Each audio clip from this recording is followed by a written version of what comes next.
So what I want to pick for my very first review, MP-47 Hound.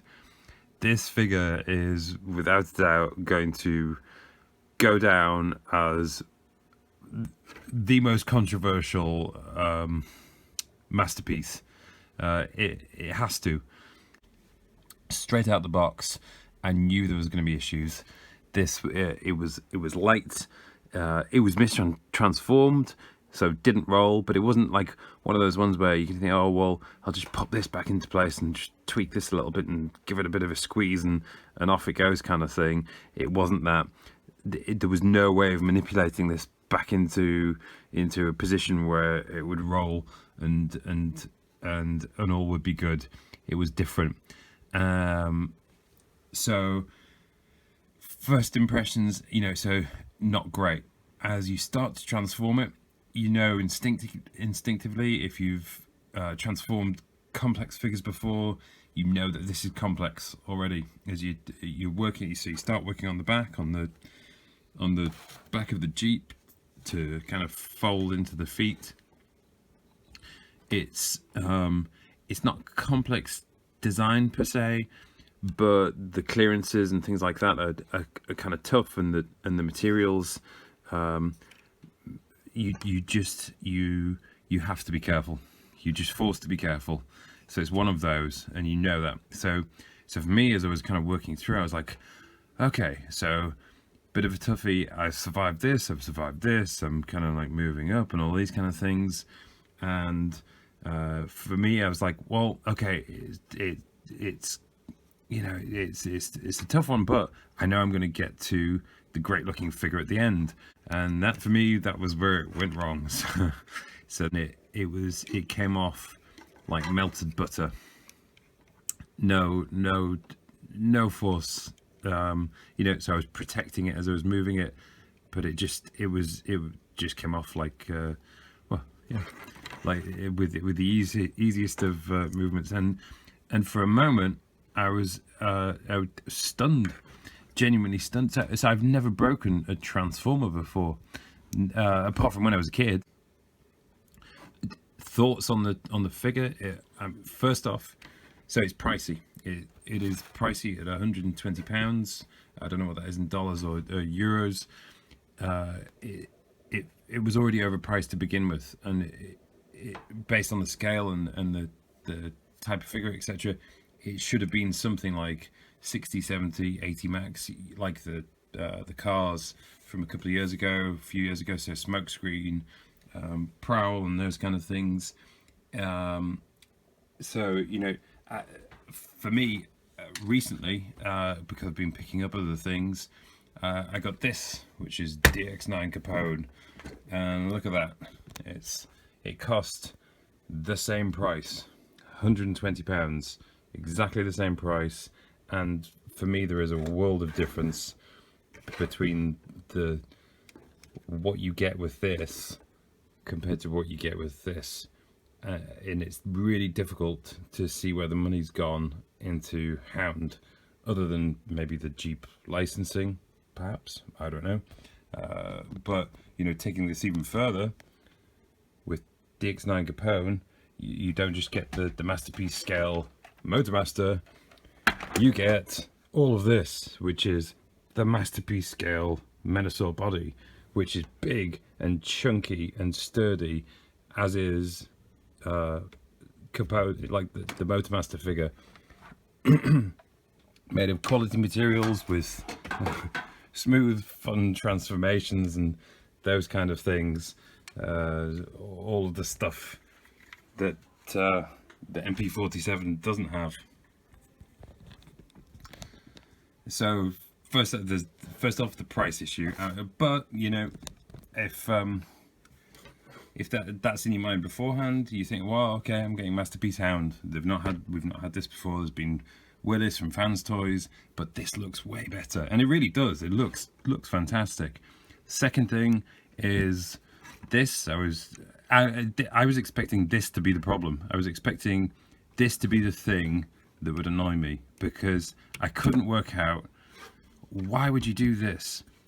So couldn't they just you know, make it pop up through the hood. I got Siege Prowl recently. It just pops up through the hood. That's a £15 deluxe figure, and they've kind of made the flap of the hood tuck in under there. You know, so deluxe stuff. You can see it's a panel that's gone underneath. You could do something, I'm sure, in a clever way with a masterpiece scale figure that cost 120. So you know, many times more than a Siege figure. I think probably the issue is because the arms, when in alt mode, they make like an engine block. They look like engine. It looks like an engine, so you can open the hood and you can see an engine bit. I would gladly do away with being able to lift up the hood in alt mode if it meant that the head was attached properly to the body. That would be a better thing overall. So that I was expecting to be annoyed by that. As it is, this isn't a problem at all because of all the other stuff, which is really strange. Yeah, and so who knows? Maybe they did the other things to distract from this. I don't know. Whatever. So there's price. There's kind of a bit of the design, which you know I thought would be annoying, but the first kind of impressions, having had this now for a couple of days and settled down from my anger at this breaking off and disbelief and all those kind of things. So these are my kind of thoughts. So the paint is poor quality. I think first of all, the paint colours are fantastic. He looks great. It's like he's walked out of the cartoon. It looks great on the shelf. Looks great in photographs, videos. It's a great looking figure, but the actual quality of the paint is poor. So in some places, and actually taking this out of it, I think I've got off lightly compared to some of the photos I've seen on the forum boards and things like that. So this cream green camouflage color, I think this is gonna be a problem on people's figures, because already mine it's scraped off behind the knees, just removing the legs.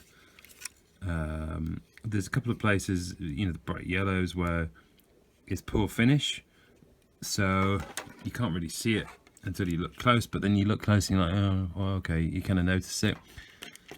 Out the box, this, which I don't know if this is coming up, a couple of little bits of scuff and a blistery bit. That was just out the box. That's not me doing it or anything like that. I noticed that in cheap mode. It was just there. So the paint, I think in some places, certainly this colour here where it's painted on in that different colour, that's going to come off over time. Those are not going to last, and these are going to rub without a doubt. Funny enough, when you take out the pack, these are covered in plastic protective thing inside the figure. It's almost like they knew that was going to be an issue. The next sort of point for me is the design. So it's clever in the sense that you're taking the back of the Jeep here and you're transforming it into the legs, where it doesn't look like the back of a Jeep anymore. It looks like the cartoon version of the back of a Jeep with the little wheels and all the actual wheels fold into panels and things like that. However, because of and this is throughout the figure, because of the thinness of the plastic and the tightness of the little joints, there's too many unsupported movements. So I mean, here's one for example. So for me to turn this back to the Jeep, you need to rock this whole foot forward on that hinge there. It's tight because it needs to be so that it can support the figure, but because it's so tight and it's attached to this here, you can't rock it forward. You have to very carefully, and you can't bend this back to get it into that position. You have to basically do a very nerve-wracking kind of movement to make that happen, and you shouldn't have to do that on a well-designed figure. It should have support for difficult movements. This thin little bit is I'm surprised this hasn't snapped off with people yet, because it's tucked right into the side of the vehicle, but you have no purchase on it to pull it out. The idea is you rock it on this joint so that it rocks out and comes up, but because this bit here is caught in the side, you have to pull it out at the same time, and this has nothing.